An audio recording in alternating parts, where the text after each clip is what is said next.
साथ साथ ये गांव के सरपंच भी रह चुके हैं, आए और श्रद्धा सुमन अर्पित करें और प्रोग्राम बताएं। बोलने वाले हमारे जगदीश जी भी हैं, समय लगे तो उनको भी बुलवाएंगे। आओ जी मलिक साहब। मैं तो आया था सिर्फ आप लोगों को दिल्ली के प्रोग्राम के बारे में सूचना देने और आप सबको निमंत्रण देने के बड़ी संख्या में सब लोग वहाँ पहुँचे। दिल्ली का प्रोग्राम खाली एक श्रद्धांजलि के लिए नहीं है। दिल्ली का प्रोग्राम इस पूरे देश और दुनिया को बताने के लिए है।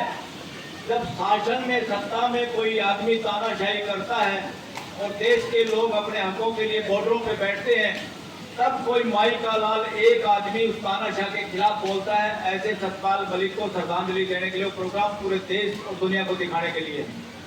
दूसरा, न केवल सत्यपाल मलिक जी को श्रद्धांजलि दी जाएगी, उस दिन जिस काम को पार्लियामेंट को करना चाहिए था वो देश की पार्लियामेंट करेगी। आप लोग और हम लोग सब मिलकर पूरे देश के लोग करेंगे।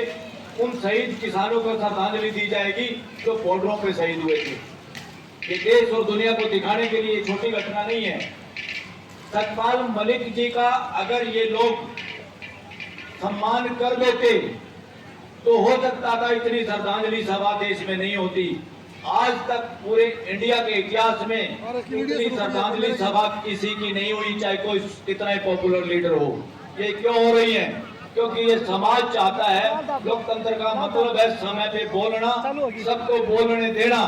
और एक आदमी डेमोक्रेसी में जो आदमी सत्ता में आ जाते हैं और वो लोगों को दबाने की कोशिश करें, और सारी पार्लियामेंट के मेंबर इवन अपोजिशन के लोग भी जब डरते थे बोलने से, जब सत्यपाल मलिक जी गवर्नर के पद पे होते हुए देश के किसानों के सुर में सुर मिलाया, इसलिए वो आदमी असली हकदार है भारत रत्न का। बहुत सारे नकली फर्जी लोगों को भी भारत रत्न दिया गया जिन्होंने देश को बांटने की कोशिश की गई। तो साथियों, हमारे पास राजस्थान से, पंजाब से और यूपी से काफी साथियों के फोन आए जिन्होंने श्रद्धांजलि सभा की। ये 21-22 तक पंजाब के हालात भी अभी ठीक नहीं है, लोग आना चाहते हैं। इस प्रोग्राम को आप थोड़ा आगे पीछे सरकाओ। 2-3 तारीख लोगों ने दी है, या तो इस प्रोग्राम को 28 को करो, इतवार को हो, या फिर आज हमने कहा भैया आज हम गोहाना जाके भी लोगों का विचार लेके आते हैं, लोगों को बताते हैं। क्योंकि बारिश का सीजन 14 तक खत्म नहीं होने वाला। दिल्ली का भी जो मौसम विभाग है वो उसको बता रहा है, और हम चाहते हैं ये प्रोग्राम किसी भी वजह से, बूंदाबांदी की वजह से भी कमजोर ना पड़े, कोई जाम में ना फंसे। क्योंकि ऐतिहासिक प्रोग्राम होगा, ये न केवल श्रद्धांजलि सभा होगी, इस देश की जनता की तरफ से इस देश के अंदर एक तरह का परिवर्तन सभा होगी। इसलिए आप सब लोगों की उस दिन हाजिरी बहुत जरूरी है। जो लोग किसानों से, मजदूरों से, कमरे वर्ग से प्यार करते हैं, उन किसानों को फूल चढ़ाना चाहते हैं, वो जरूर दिल्ली के उस प्रोग्राम में आज शाम को 9 बजे एक मीटिंग है, सारे साथियों की, हर स्टेट के लोगों की राय ली जाएगी। अगर कोई डेट आगे पीछे होती है वो सूचित कर दिया जाएगा। अगर वो 14 को ही रखने का मत बना तो सवेरे आप सब लोगों को पता चल जाएगा सोशल मीडिया से, या हम प्रेस कॉन्फ्रेंस के माध्यम से भी आप सबको बताएंगे। और आप लोगों ने यहाँ पर जो प्रोग्राम किया है, इसको देख के मेरे को पता चला बहुत सारे लोग आए हुए थे। बहुत अच्छा, ये समाज, देश की जनता देश की पार्लियामेंट से भी बड़ी है, देश के लोग देश के प्राइम मिनिस्टर से भी बड़े हैं, देश के लोग राष्ट्रपति या चीफ जस्टिस से भी बड़े हैं। जब सुप्रीम कोर्ट भी समय पे फैसले ना कर पाए या सरकार के आगे नतमस्तक हो जाए, जब देश की अदालत बैठती है तो आप सब लोग उसमें न्यायाधीश हैं। जब देश की अदालत, इसीलिए तो नेताओं को देश की अदालत के सामने जाना पड़ता है। जो राहुल गांधी और कंपनी और दूसरी पार्टियां घूम रही है बिहार के अंदर, जब लगा कि इलेक्शन पे, वोटिंग पे कि गड़बड़ को पकड़ने के लिए सुप्रीम कोर्ट नाकामयाब है, सुप्रीम कोर्ट के जज उस तरह का फैसला नहीं दे पा रहे जो देश को उम्मीद है, तो ऐसे मौके पे देश की अदालत देश के लोग संभालते हैं। और आप लोग देश की अदालत हो, आप लोग देश के प्राइम मिनिस्टर हो, आप लोग सत्यपाल मलिक की आवाज हो।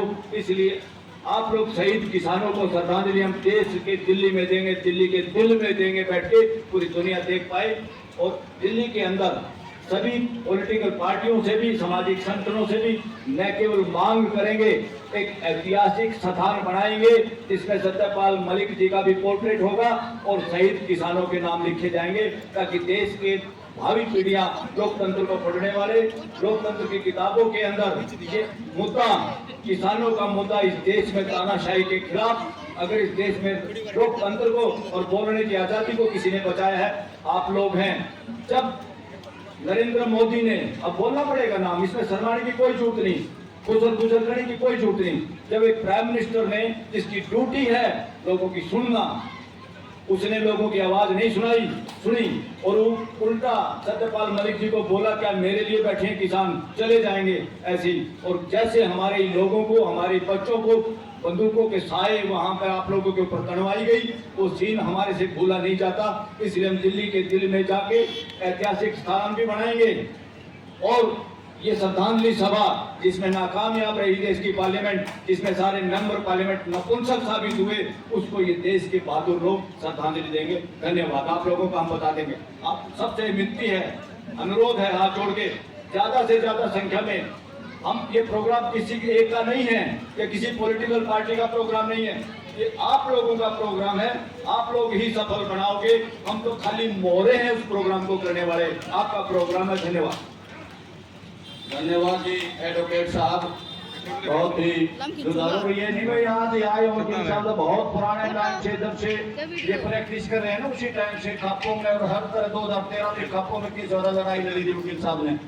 एक संतू सरपंच का भाई यहाँ फोन खो गया, अगर वे किसी भाई ने मिला होता फोन दे दो, क्योंकि उस फोन में बहुत सी चीजें होती हैं, निवेदन है